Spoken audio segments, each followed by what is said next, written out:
हमारी गोंडी बहुत इस वक्त बहुत एक्चुअल भाई, यहाँ पे जो आपने क्राइम देख रहे होंगे, मर्डर देख रहे होंगे, ये फैक्ट गोंडी में क्राइम हो रहे हैं। इसको जो झुटलाएगा ना वो सिर्फ मक्कार नेता है। ये फैक्ट है कि जो क्राइम हो रहा है, जो नशा हो रहा है, जो मर्डर हो रहा है, जो बच्चे बर्बाद हो रहे हैं, बच्चियां बर्बाद हो रही, उसको सुधारने के लिए जो बात करेगा वही सच्चा नेता है। और जो बात नहीं, सिर्फ करना भी पड़ेगा, अमल भी लाना पड़ेगा। सिर्फ बकैती से कुछ नहीं होने वाला है। तो पार्लियामेंट में बकैती कर दिया, असेंबली में बकैती कर दिया, बट रोड पे कुछ नहीं करा, आपको करना पड़ेगा। अपने स्टेज पर जय श्री राम के नारे लगा के तो वोट नहीं मांग रहा है। अपने स्टेज पे खड़े अल्लाह अकबर के नारे लगा तो वोट नहीं मांग रहा है। अगर आप जय श्री राम के नारे लगा तो मंदिर बनाओ, अगर आप अल्लाह अकबर के नारे लगा तो मस्जिद बनाओ।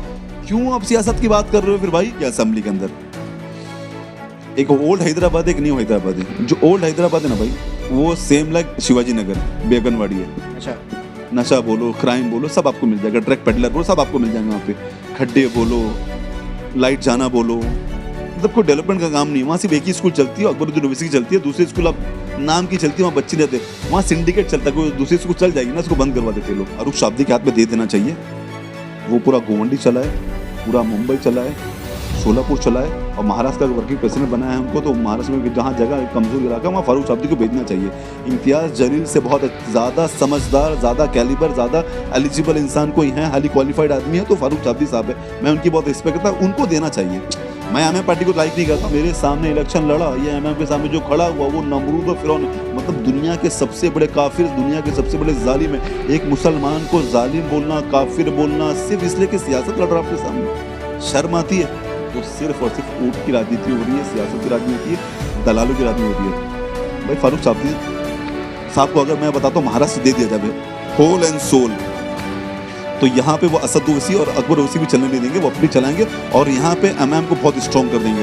वो जानते हैं कि असद ओवैसी, अकबर ओवैसी भी, उनको भी कॉन्फिडेंट नहीं है, बट वो चाहते हैं कि टीम स्ट्रॉन्ग हो जाए। वही चाहते किस तरह से यहाँ पे। मेरे को हर चीज़ पता है, मैं बताना नहीं चाहूँगा, भाई का नाम खराब होगा, मैं नहीं बताऊँगा। फारूक शाब्दी अच्छे इंसान है, ये आपको एक्सेप्ट करना पड़ेगा। फारूक शाब्दी साहब और एक जोहरा मैम है, जोहरा आपा, ये दो को मैं बहुत लाइक करता हूँ। ये दोनों बहुत अच्छे इंसान हैं। अतीक जैसे बेवकूफ़ नहीं है। अतीक को अगर चाहिए कि सियासत कुछ करे तो फारूक शाब्दी के साथ घूमे, सियासत सीखे। अगर अल्लाह ने आपको इतना अच्छा सियासतदान मुंबई के अंदर दिया है, मुंबई प्रेसिडेंट बनाया गया है, तो आप इम्तियाज़ जलील से सीख रहे हो भाई। यार क्या आता है उनको? वो खुद की सीट हार के बेटे आपको क्या सिखाएंगे? फारूक शाब्दी सीखो, जो शोलापुर भी चला रहे हैं, जो मुंबई भी चला रहे हैं, और महाराष्ट्र के वर्किंग प्रेसिडेंट भी है। कुछ तो खासियत उनके अंदर होगी ना, जो देखा होगा पार्टी ने। बट वो इंसान को मैं लाइक करता हूँ, बहुत अच्छे इंसान है वो, और मेरे पर्सनल ताल्लुकात उनसे अभी भी बहुत अच्छे हैं।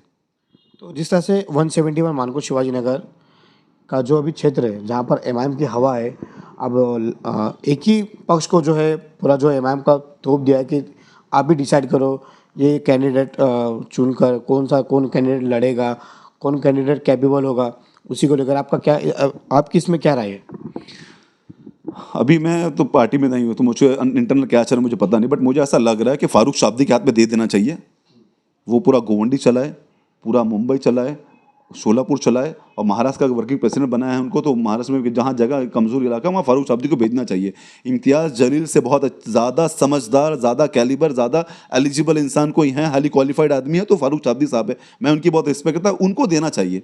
मैं एमएम पार्टी को लाइक नहीं करता हूँ। मुझको लाके कोई पैसा देगा कि आप फंड ले लो, इलेक्शन लड़ लो, मेरे को नहीं लड़ना भाई। एमएम पार्टी तारीफ करो तो इसका मतलब एमआईएम, मैं फारूक शाब्दी की तारीफ कर रहा हूँ, एमएम की तारीफ नहीं कर रहा हूँ मैं। अगर वाकई मैं किसी पार्टी, देखो सबसे पहली चीज़ सुन लो भाई, कोई भी सियासी पार्टी शरई पार्टी या इस्लामिक पार्टी नहीं है हिंदुस्तान के अंदर। मुसलमानों के नाम पर वोट मांग रहे हैं तो काम भी करो, काम भी करो मुसलमानों को ना, खाली नोट ही चाहिए। ऐसी सियासत नहीं चलती ना भाई, आपको काम भी करना पड़ेगा। अब देखो ना भाई, दूसरी जो पार्टी है महाराष्ट्र के अंदर, जो रीजनल पार्टी है, उनके जाके क्षेत्र देखो वो काम कैसा करते हैं। उनके क्षेत्र के अंदर कॉलेज देखो, स्कूल देखो, सब बना रहे हैं वो लोग। और हमारे जो लोग हैं वो सिर्फ और सिर्फ वोट की राजनीति हो रही है, सियासत की राजनीति होती है, दलालों की राजनीति हो रही है। भाई फारूक शाब्दी साहब को अगर मैं बताता हूँ महाराष्ट्र दे दिया जाए होल एंड सोल, तो यहाँ पे वो असद ओवैसी और अकबर ओवैसी भी चलने नहीं देंगे, वो अपनी चलाएंगे। और यहाँ पे एमएम को बहुत स्ट्रॉन्ग कर देंगे। वो जानते हैं कि असद ओवैसी, अकबर ओवैसी भी, उनको भी कॉन्फिडेंट नहीं है, बट वो चाहते हैं कि टीम स्ट्रॉन्ग हो जाए। वही चाहते एमआईएम की टीम जो है वोट मांग रही है मुसलमान, हाँ, नमरूद के नाम पे जो है एमआईएम की पार्टी जो टीम मांग रही है, और बोलते हैं मुसलमानों को वोट देना चाहिए एमआईएम को, और मुसलमान जो है उनको, मतलब एमआईएम टीम जो है मुसलमान पे काम करेगी। बताओ कितनी गंदी बात है ये। आप भी मुसलमान हो, आपका नाम मुनव्वर है। कितनी गंदी बात है कि सियासत के लिए ये लोग कहाँ पहुँच गए? हज़रत मूसा अलैहिस्सलाम के ज़माने में पहुँच गए, हज़रत इब्राहीम अलैहिस्सलाम के ज़माने में पहुँच गए। ये वहाँ पहुँच गए कि नमरूद और फिरौन ये कहते हैं कि जो मेरे सामने इलेक्शन लड़ा या एमएम के सामने जो खड़ा हुआ वो नमरूद और फिरौन है। मतलब दुनिया के सबसे बड़े काफिर, दुनिया के सबसे बड़े जालिम है। एक मुसलमान को जालिम बोलना, काफिर बोलना सिर्फ इसलिए कि सियासत लड़ रहा है आपके सामने। शर्म आती है? शर्म आनी चाहिए। यकीन मानो असद उर्वैसी, आपको शर्म आनी चाहिए कि आपने हिंदुस्तान के मुसलमानों को किससे कंपेयर किया? नमरूद से और फिरौन से। अच्छा, कुछ लोग बोलते हैं कि कमर भाई ऐसा नहीं है, वो उनका माने कुछ और होगा, वो इस वक्त के जालिम को कह रहे होंगे, इस वक्त के जो शिद्दत पसंद उसको कह रहे होंगे। भाई तो मेरी बात सुन लो, असद ओवैसी साहब या अकबर ओवैसी साहब या एमएम पार्टी पूरी किसी भी नॉन मुस्लिम बड़े नेता के सामने नहीं लड़ती है। जिस तरह से अमित शाह, मैंने पहले कहा, मोदी हो गया, बाल ठाकरे, राज ठाकरे हो गए, उदय बाला साहब ठाकरे हो गए, नीतीश राणे हो गया, फिर शिंदे गुट हो गया, अजीत दादा पवार, इनके सामने तो नहीं लड़ते ना वो लोग। वो किसके सामने लड़ते हैं? मुसलमानों के सामने लड़ते हैं। तो नमरूद और फिरौन किसको कहा जा रहा है फिर? आप बताइए। ये उनके लाल बाग में जाके नहीं लड़ रहे हैं ना ये लोग, किसी हिंदू इलाके में जाके तो नहीं लड़ रहे हैं ना ये लोग। ये कहाँ लड़ रहे हैं? मुसलमान के बीच में लड़ रहे, मुसलमान से लड़ रहे हैं। और मुसलमान को तो कहा जा रहा है ना भाई, जब लड़ेंगे मुसलमान से तो जुमला भी उन्हीं के लिए आपको झेलना पड़ेगा। अब सीमांचल में क्यों लड़ रहे हैं? क्यों लड़ रहे सीमांचल में? क्यों? मुस्लिम आबादी है। अब वहां जाकर अब स्टेटमेंट देके मतलब आगे मुसलमानों का आप बोल रहे हैं। शर्म आ रही है आपको? अभी तो बिहार का इलेक्शन खत्म हो गया, लेकिन मैं इंटरव्यू आपको इसलिए दे रहा हूं कि आगे आने वाले जितने भी इलेक्शन हो गए ना, मैं मुसलमानों से रिक्वेस्ट करता हूं अपनी सियासी बेदारी लाइए। ये हिंदू मुस्लिम की राजनीति ना पढ़िए। जो सेकुलर पार्टी, जो अच्छा आपके इलाके में कैंडिडेट है, वो मुस्लिम हो चाहे हिंदू, अगर आपको लग रहा है वो कैंडिडेट प्रॉपर है तो आपका फर्ज को सपोर्ट करना, क्योंकि आपके लिए काम करेगा वो। आज मुंबई में जितेंद्र रावत नहीं जीत रहा है? जीत रहे हैं ना, 1-1 लाख की वोट से मार्जिन जीत रहा है। क्यों जीत रहा है? मुसलमान इलाके में जितेंद्र रावत जीत रहा है। कितनी बड़ी बात है, आप सोच के जरा देखो कि मुसलमान इलाके में मुसलमान नहीं जीत पा रहा लेकिन जितेंद्र रावत जीत रहा है। कुछ तो रीजन होगा ना भाई, कोई तो वजह होगी क्यों जीत रहा है, काम कर रहा है। देखो, सियासत में आपको दीन या किसी का मजहब नहीं लाना, आपको ये देखना कि काम कर रहा है कि नहीं कर रहा है, पढ़ा लिखा है कि नहीं, लोगों से मोहब्बत करने वाला है कि नहीं। अपने स्टेज पर जय श्री राम के नारे लगा के तो वोट नहीं मांग रहा है, अपने स्टेज पर खड़े अल्लाह अकबर के नारे लगा तो वोट नहीं मांग रहा है। अगर आप जय श्री राम के नारे लगा तो मंदिर बनाओ, अगर आप अल्लाह अकबर के नारे लगा तो मस्जिद बनाओ। क्यों आप सियासत की बात कर रहे हो फिर भाई? आपको सियासत की बात करना तो डेवलपमेंट की बात करना पड़ेगा, एजुकेशन की बात करना पड़ेगा, एम्प्लॉयमेंट की बात करना पड़ेगा, रिहाब सेंटर की बात करना पड़ेगा, हेल्थ सेंटर की बात करना पड़ेगा, गरीबों की एम्प्लॉयमेंट की बात। आज बेरोजगारी, पोवर्टी लाइन हमारे इंडिया में आज भी है भाई, ये खत्म नहीं हुई। ये सब मसले को छोड़कर आप हिंदू मुस्लिम, अरे मजाक बना के रख दिया हिंदुस्तान को आप लोगों ने भाई।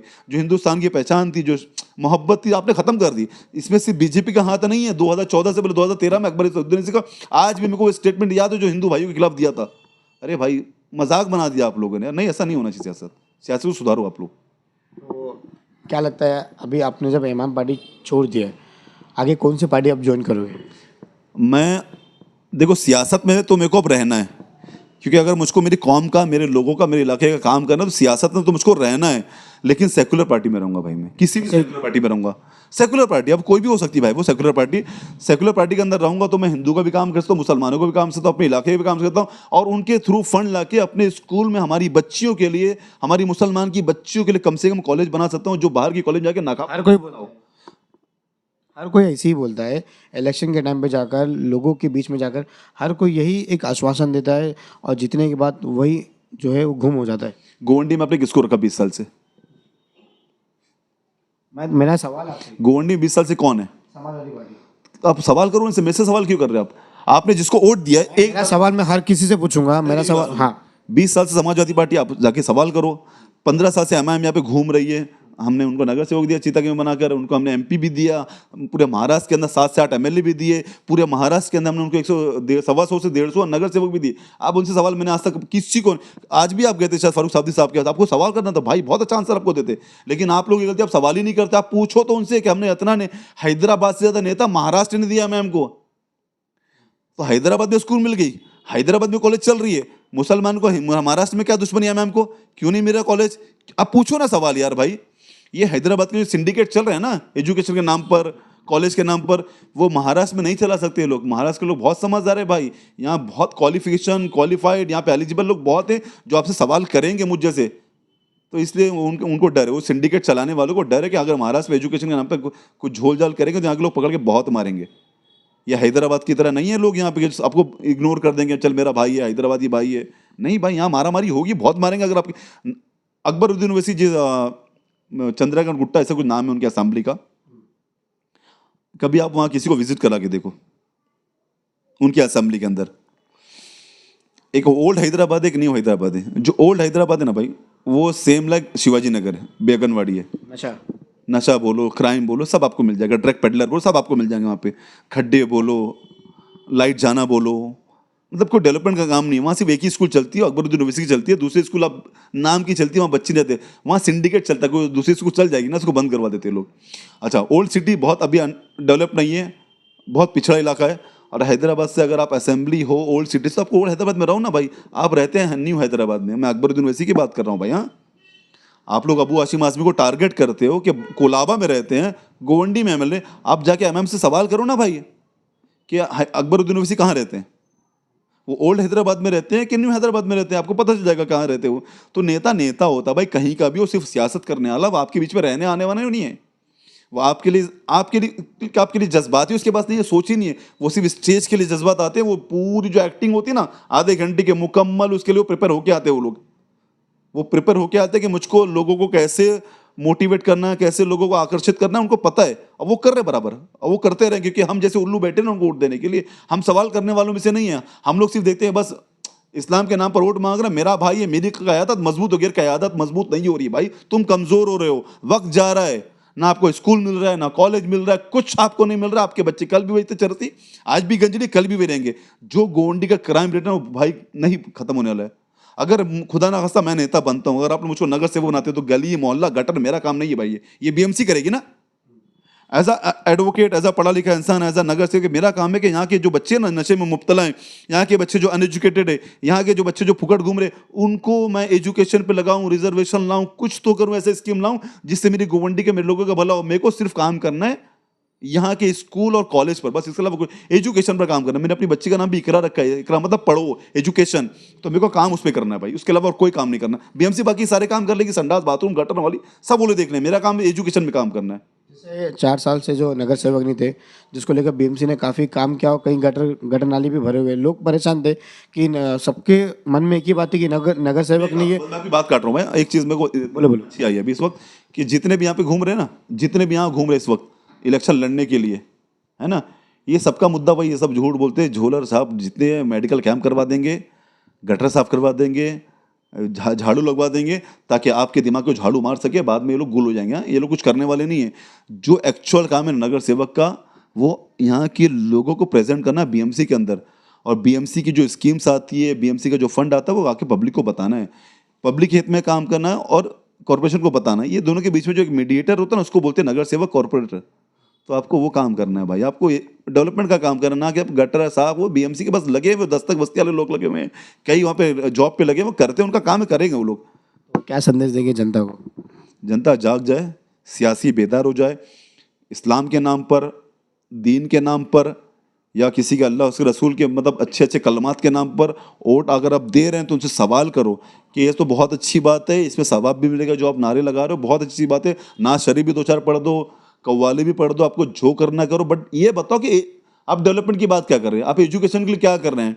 आपने पिछली बार 2-4-6 बार झूठे वादे कर दिए थे, अब क्या कर रहे हैं, सच कर रहे हैं कि नहीं कर रहे हैं। अगर कर रहे हैं तो लिख के दो, हमको लिख कर दो। आप कोई ऐसा बॉन्ड बनाओ कि उस बॉन्ड में लिखा रहे कि मैं 1 साल या 2 साल या 3 साल के अंदर जो भी आपको कॉलेज नहीं दे पाया, तो मैं अपने इस नगर सेवक को या फला एमएलए को यहाँ से हटा दूंगा। आप बनाओ। सिर्फ झूठ की राजनीति 20 साल 25 साल से, मैं एक समाजवादी पार्टी की बात नहीं कर रहा हूँ मैं हर पॉलिटिकल बात की बात कर रहा हूँ। जो जिस यहाँ कांग्रेस भी आकर गई, यहाँ दीनानाथ पाटिल साहब भी बैठे हुए हैं, यहाँ समाजवादी पार्टी भी बैठी हुई है, यहाँ एमएम भी चक्कर लगाए पड़ी है। हर कोई पार्टी यहाँ से कहीं ना, शिवसेना भी यहाँ पे कनेक्टेड है। किसी पार्टी ने अब तक गोवंडी का डेवलपमेंट नहीं सोचा तो गोवंडी उस तरफ सोचा, इस तरफ नहीं सोचा भाई। तो मैं हमारी गोवंडी इस वक्त बहुत एक्चुअल भाई, यहाँ पे जो आपने क्राइम देख रहे होंगे, मर्डर देख रहे होंगे, ये फैक्ट गोवंडी में क्राइम हो रहे हैं। इसको जो झुटलाएगा ना, वो सिर्फ मक्कार नेता है। ये फैक्ट है कि जो क्राइम हो रहा है, जो नशा हो रहा है, जो मर्डर हो रहे हैं, जो बच्चे बर्बाद हो रहे हैं, बच्चियां बर्बाद हो रही, उसको सुधारने के लिए जो बात करेगा वही सच्चा नेता है। और जो बात नहीं, सिर्फ करना भी पड़ेगा, अमल भी लाना पड़ेगा। सिर्फ बकैती से कुछ नहीं होने वाला है कि पार्लियामेंट में बकैती कर दिया, असेंबली में बकैती कर दिया, बट रोड पर कुछ नहीं करा। आपको करना पड़ेगा। यहाँ पे टैलेंट भी तो है ना, किसने बोला टैलेंट नहीं है? तो टैलेंट का प्रॉपर इस्तेमाल करो ना। आप टैलेंट से अपने फ़ायदा क्या उठाया? उस टैलेंट से आपने फ़ायदा क्या, उस टैलेंट को आपने फ़ायदा क्या पहुँचाया? ले लो ना 100 बच्चों की, 100 बच्चे की गारंटी ले लो, उनकी एजुकेशन गारंटी आप ले लो ना भाई, कि इन बच्चों की जितनी ज़िंदगी भर की फ़ीस होगी, कॉलेज की फ़ीस मैं पे करूँगा। हर वार्ड से 100-100 बच्चे की ले लो गारंटी आप लोग, कितना अच्छा काम होगा। या तो कॉलेज बना के दो जहाँ 1000-2000 बच्चे गोंडी के पड़े बाहर ना जावे। आप टैलेंट क्रिएट करो, जो माँ बाप के शिकम से बच्चे पैदा हुए जो टैलेंट लेकर तुम उनको बोलते कि टैलेंट है, वो उनका ज़ाती टैलेंट है। As a MLA, as a नगर सेवक, as a social worker, as a Gondi का फिक्रमंद उनका आपने क्या किया? तो ये थे हमारे साथ में बात करने के लिए मौजूद जो एमआईएम के बागी नेता थे, एडवोकेट कमर। अब देखना यह है कि इस इंटरव्यू चलने के बाद में कितने लोगों के कमेंट आते हैं। फिलहाल ऐसी तमाम बने रहे। लोग हिस्से मुनव्वर शेख।